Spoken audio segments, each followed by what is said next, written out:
नमस्कार दोस्तों, मेरा नाम है सौरभ और स्वागत है आपका मगध एजुकेशन में। इस इंसान को गौर से देखिए, गांव में रहता है, साइकिल चलाता है, लुंगी में रहता है और ये रन कर रहा है अभी इंडिया का सबसे मोस्ट प्रॉफिटेबल स्टार्टअप। मैं बात कर रहा हूं दोस्तों जोहो कॉरपोरेशन का, और ये हैं आदरणीय श्रीधर बेम्बू जी, जो कि जोहो कॉरपोरेशन के सीईओ और यहाँ पे फाउंडर है। अगर जो हम इनकी कंपनी की तारीफ करें तो आपको बता दें कि इनकी जो कंपनी है जोहो कॉरपोरेशन, उसका जो वैल्यूएशन है दोस्तों वो 40,000 करोड़ है। अगर जो हम प्रॉफिट की बात करें तो 2700 करोड़ है। अगर जो हम इसका कह लीजिए कि एम्प्लॉयज़ की बात करें यहाँ पे, तो वो 11,000 एम्प्लॉय को अपने कंपनी के अंदर यहाँ पे जॉब दे रखे हैं। इनकी जो कंपनी है दोस्तों, आज दुनिया के जो टोटल यहाँ पे 197 कंट्री है, उसमें से 180 कंट्रीज़ में इनकी जो कंपनी है वो व्यापार करती है, धंधा करती है। जो फॉर्च्यून 500 की कंपनी है उसमें से लगभग 300 कंपनियों को इनकी कंपनी के द्वारा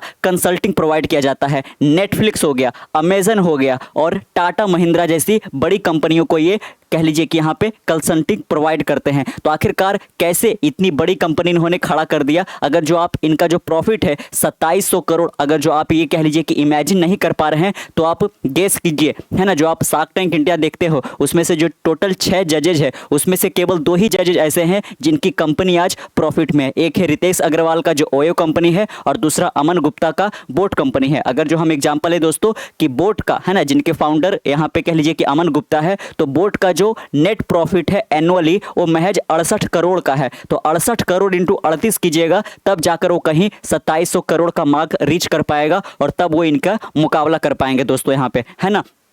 तो इतनी ज़्यादा बड़ी कंपनियां इन्होंने कैसे खड़ा कर दिया यहाँ पे, और कह लीजिए कि एक ऐसे दौर में जब इंडिया के अंदर टोटल अभी अगर जो हम बात करें तो 114 स्टार्टअप कंपनियां हैं जो कि यूनिकॉर्न है, लेकिन उसमें से 77 कंपनियां ऐसी है जो कि आज तक यहाँ पे प्रॉफिट रिकॉर्ड ही नहीं करी है, वो घाटे में चल रही है। तो एक और जहाँ पे इंडिया के अंदर नए नए स्टार्टअप आए जा रहे हैं, लेकिन उसमें से 90% स्टार्टअप फेल कर रहे हैं। उस बीच यहाँ पे, उस दौर में यहाँ पे एक ऐसा इंसान है, इतना साधारण जिंदगी जीते हुए भी इंडिया का सबसे मोस्ट प्रॉफिटेबल स्टार्टअप रन कर रहा है। तो आइए हम इनके पहले पार्ट में यहाँ पे, है ना, इस वीडियो के पहले पार्ट में हम यहाँ पे ये समझने की कोशिश करेंगे कि आखिरकार ये जो श्रीधर बेम्बू है, इनका करियर कैसा रहा है, इनका अर्ली लाइफ कैसा रहा है, इनका पॉलिटिकल व्यूज़ कैसा रहा है, इनका सोशल एंटरप्रेन्योरशिप कैसा रहा है, वगैरह वगैरह। और इसके पार्ट 2 में यहाँ पे, जो कि कल इस चैनल पे अपलोड होगा दोस्तों, उसमें हम बात करेंगे जोहो कॉरपोरेशन का, जो कि इनकी कंपनी है ना, और इसके बिजनेस मॉडल कैसे हैं, आखिर ये किस तरीके से मार्केटिंग करते हैं,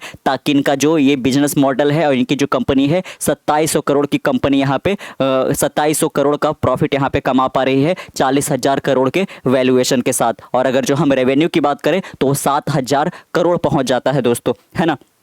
चलिए, तो सबसे पहले हम बात कर लेते हैं यहाँ पे इनका, है ना, कि ये कब इन, अगर जो बर्थ की हम बात करें तो 1968 में श्रीधर बेम्बू का जन्म होता है दोस्तों। ये एक इंडियन बिलियनियर बिजनेस मैग्नेट है और ये फाउंडर एंड सीईओ है जोहो कॉरपोरेशन का, है ना, जिसके बारे में हमने जान लिया यहाँ पे। एक बार इन शॉर्ट में आप देख सकते हो कि अगर जो हम वैल्यूएशन की बात करें दोस्तों, तो वैल्यूएशन कितना है यहाँ पे, तो वैल्यूएशन करीब करीब यहाँ पे 40,000 करोड़ है। कितना है, तो 40,000 करोड़ यहाँ पे पहुँच गया है। अगर जो हम बात करें इनका प्रॉफिट के बारे में, है ना, कि एनुअल प्रॉफिट कितना ये कमाते हैं, तो करीब 2700 करोड़ का इनका केवल प्रॉफिट है। और अगर जो हम रेवेन्यू की बात करें दोस्तों, तो ये करीब करीब यहाँ पे पहुंच जाता है 7,000 करोड़ हर एक वर्ष। केवल इनका क्या कह लीजिए कि ये रेवेन्यू होता है ना। ये कह लीजिए कि यहाँ पे $3.75 बिलियन के साथ ये इंडिया के 5वें यहाँ पे कह लीजिए कि, है ना, रिचेस्ट पर्सन है दोस्तों। और इनको यहाँ पे 4th highest civilian award Padmashri भी यहाँ पे मिल चुका है, जहाँ पे कई सारे यहाँ पे जो स्टार्टअप फाउंडर है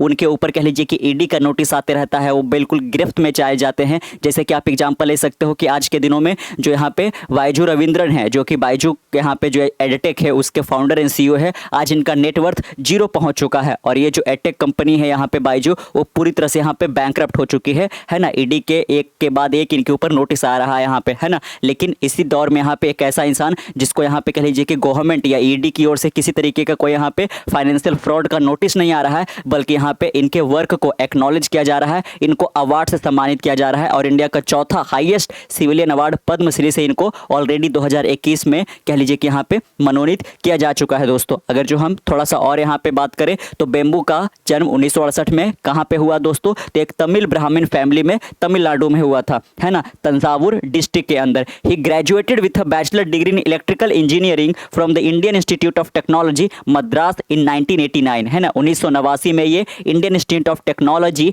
मद्रास से इलेक्ट्रिकल इंजीनियर के अंदर यहाँ पे, है ना, इलेक्ट्रिकल इंजीनियरिंग के अंदर इन्होंने अपना बैचलर डिग्री पूरा किया, यानी कि बीटेक का डिग्री पूरा किया। उसके बाद कह लीजिए कि, है ना, हायर एजुकेशन के लिए दोस्तों यहाँ पे, है ना, एमएस और पीएचडी के डिग्री के लिए ये कहाँ चले जाते हैं, अमेरिका के न्यू जर्सी, है ना, जहाँ के प्रिंसटन यूनिवर्सिटी से इन्होंने अपना एमएस और पीएचडी की डिग्री हासिल करी। अगर जो हम एक इंसर्ट यहाँ पे इनके करियर के ऊपर डाले तो आप देख सकते हैं, Vembu launched his professional career working for Qualcomm as a wireless engineer in San Diego California, है ना। जब इन्होंने प्रिंसटन यूनिवर्सिटी यानी कि जो कि न्यू जर्सी में है, वहाँ से जब ये एमएस और पीएचडी डिग्री को कंप्लीट कर लेते हैं, उसके बाद यहाँ पे कह लीजिए कि इन्होंने अपने करियर की शुरुआत यहाँ पे कहाँ करते हैं, तो सैन डिएगो में, जो कि कैलिफोर्निया में पड़ता है, एक वायरलेस इंजीनियर के रूप में, है ना। किस कंपनी के लिए दोस्तों, तो क्वालकॉम कंपनी के लिए। Before moving to the San Francisco bay area he has lived in San Jose and Pleasanton, है ना। कह लीजिए कि उसके बाद यहाँ पे फ्रांसिस्को बे एरिया की ओर मूव कर जाते हैं, लेकिन उससे पहले यहाँ पे कहाँ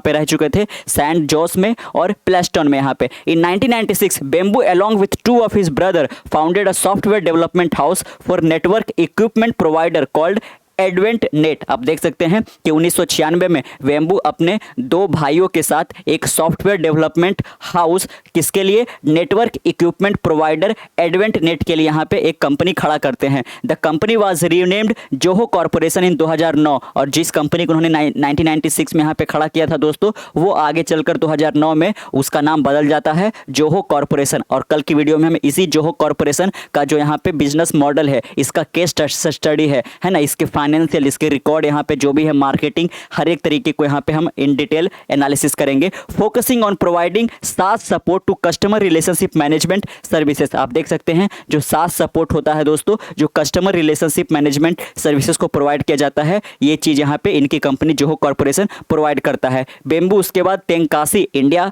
के अंदर मूव कर जाते हैं 2019 में। काफ़ी वर्ष अमेरिका में बिताए इन्होंने। As of 2020 he held an 88% stake in the company. आप देख सकते हैं, है ना, कि जिस कंपनी का वैल्यूएशन 40,000 करोड़ है दोस्तों, उस कंपनी का 88% यहाँ पे शेयर स्टेक अपने पास रखना इनको कितना ज़्यादा अमीर बना देगा। यहाँ पे Forbes estimated his net worth at USD 2.44 US billion dollar, है ना। आप देख सकते हैं कि इनका जो नेटवर्थ है करीब करीब, है ना, आज के दिनों में तो इनका 5 बिलियन डॉलर यहाँ पे पहुँच चुका है दोस्तों। Sridhar Vembu was appointed to national security advisor board despite being a unicorn. Zoho has been complete bootstrapped by Bamboo and his co-founder Tony Thomas to avoid external influence। आप देख सकते हैं दोस्तों, ये नेशनल सिक्योरिटी एडवाइजर बोर्ड के एक मेंबर के रूप में भी अपॉइंट किए जा चुके हैं। और साथ में आपको बता दें कि इतनी सक्सेसफुल कंपनी जो ये रन कर रहे हैं जोहो कॉर्पोरेशन के नाम से यहाँ पे, है ना, इसके लिए, है ना, इस कंपनी को बड़ा करने के लिए इन्होंने किसी भी तरीके से,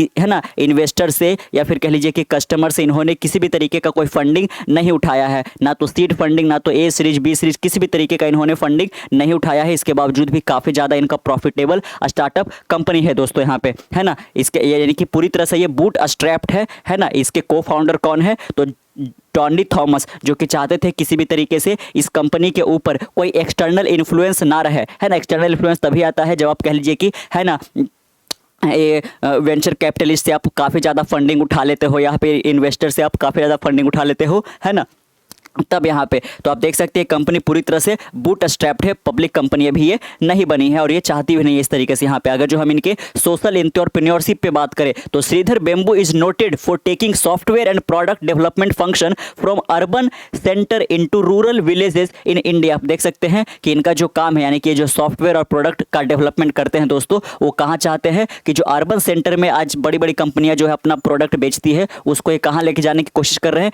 तो रूरल विलेजेज में, है ना। और ये खुद रहते भी कहाँ है, तो गांव में ही रहते हैं ना। धोती और साइकिल में इनको आप अक्सर, है ना, देख सकते हो यहाँ पे। Specially his company Zoho establish its offices in rural Mathalamparai Tenkasi district Tamil Nadu. आप देख सकते हैं, है ना, कि इसका जो ऑफिसेस भी है दोस्तों वो एक गांव के अंदर है यहाँ पे, है ना। तमिलनाडु का एक डिस्ट्रिक्ट है तंकासी डिस्ट्रिक्ट करके आता है, वहीं का एक गांव दोस्तों है मथलम परई, वहीं पे इनका कंपनी यहाँ पे है। एंड सबर्न रेंगुता आंध्र प्रदेश के अंदर he moved from bay area to Mathalamparai in this time. आप देख सकते हैं 2004 के अगर जो हम पीरियड की बात करें तो इन्होंने एक जोहो स्कूल भी यहाँ पे सेटअप किया था to provide vocational software development education to rural student as an alternative to formal university education, है ना। आज के दिनों में भी यहाँ पे कह लीजिए कि, है ना, काफ़ी ज़्यादा स्टूडेंट्स को प्रॉब्लम हो रहा है कि वो बड़ी बड़ी यूनिवर्सिटी से, है ना, जो सोल कॉल्ड यहाँ पे बड़ी बड़ी यूनिवर्सिटी है, इंस्टीट्यूट है, वहाँ से तो पढ़ लेते हैं लेकिन उनका प्लेसमेंट नहीं हो रहा है इन दिनों। आज के, है ना, इन दिनों काफ़ी ज़्यादा चर्चा में बना हुआ है IIT बॉम्बे, जो कि कह लीजिए कि यहाँ पे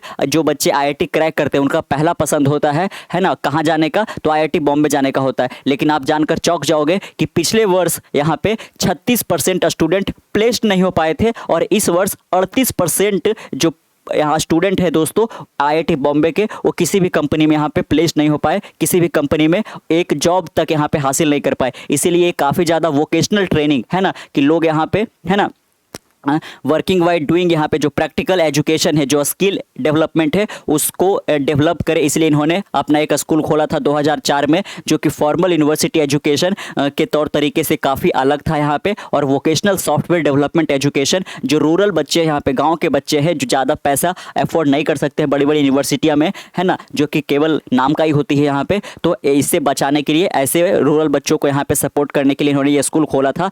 statement from the company states that 15 to 20% of its engineer have no college degree but have received vocational education from Joho School। आप देख सकते हैं दोस्तों, इस कंपनी के एक स्टेटमेंट के अकॉर्डिंग इनके जो एम्प्लॉयज़ है 15 से 20% इनके जो इंजीनियर है जो इनके स्कूल से यहाँ पे निकले हैं, उनके पास किसी भी तरीके का कोई सा भी यहाँ पे बड़ी यूनिवर्सिटी या कॉलेज का कोई डिग्री यहाँ पे नहीं है, बल्कि उनके पास जो वोकेशनल एजुकेशन का यहाँ पे ट्रेनिंग है उन्होंने कहाँ से लिया है, जोहो स्कूल से लिया है। In 2020 he announced a rural school startup focused on free primary education. आप देख सकते हैं 2020 के अंदर इन्होंने एक रूरल स्कूल स्टार्टअप को भी यहाँ पे लॉन्च किया था, अनाउंस किया था, जो कि यहाँ पे फ्री प्राइमरी एजुकेशन देने के ऊपर काम करेगा। अगर जो हम इनका पॉलिटिकल व्यूज की बात करें यहाँ पे, है ना, कि राजनीतिक दृष्टिकोण इनका क्या है, और former Zoho product marketing manager resigned in October 2018 after a dispute with Vembu over the employees post on the company's internet discussion of forum. The employee stated that Bamboo was hostile to him for criticizing the राष्ट्रीय स्वयं Sevak Sangh RSS और Hindu nationalist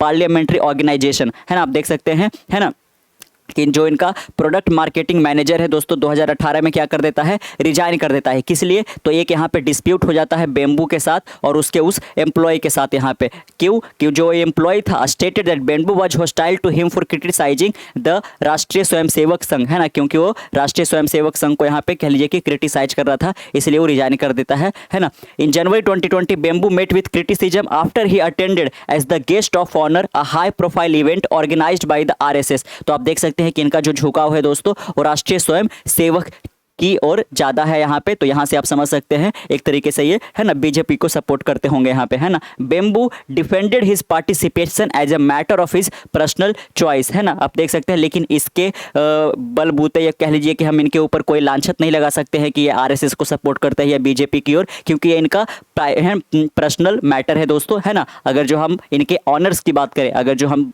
बात करें यहाँ पे कि इनको क्या अभी तक अवार्डेड वगैरह दिए गए हैं, तो बेम्बू वाज अवार्डेड इन 2019 के अंदर आप देख सकते हैं अर्नस्ट एंड यंग का जो entrepreneur of the year award होता है दोस्तों, उनसे इनको सम्मानित किया गया था। और साथ में आप देख सकते हैं जो इंडिया का 4th हाईएस्ट सिविलियन अवार्ड है पद्मश्री, वो भी इनको यहाँ पे दिया जा चुका है। He has also been selected as a CNN news 18 Indian of the year 2022, है ना। CNN news 18 Indian of the year 2022 का भी खिताब इनको मिल चुका है। और साथ में यहाँ पे आप देख सकते हैं कि इनको अपॉइंट किया गया था 2021 के अंदर नेशनल सिक्योरिटी एडवाइजरी बोर्ड के अंदर, है ना। तो आपने जाना यहाँ पे, है ना, 2 पार्ट में ये वीडियो रहेगा। उसके फर्स्ट पार्ट में आपने ये जाना कि आखिरकार इनका करियर कैसा रहा है, इनका अर्ली लाइफ कैसा रहा है, इनका पॉलिटिकल व्यूज़ कैसा है, इनको कौन से अवार्ड वगैरह दिए गए हैं, और इस है ये इनकी जो कंपनी यहाँ पे है जोहो कॉर्पोरेशन, उसका रेवेन्यू क्या है, उसका कह लीजिए कि वैल्यूएशन क्या है, वो कितना प्रॉफिट यहाँ पे अर्न करती है, वो किन किन बड़ी कंपनियों को यहाँ पे कंसल्टिंग प्रोवाइड करती है, कितने सारे कंट्रीज़ में इनका कह लीजिए कि बिजनेस फैला हुआ है और कितने सारे एम्प्लॉयज़ है जो कि इनके कंपनी के अंदर है ना काम कर रहे हैं, और ये जो रूरल बच्चों को यहाँ पे वोकेशनल ट्रेनिंग दे रहे हैं वो कितना ज़्यादा यहाँ पे कारगर साबित हो रहा है।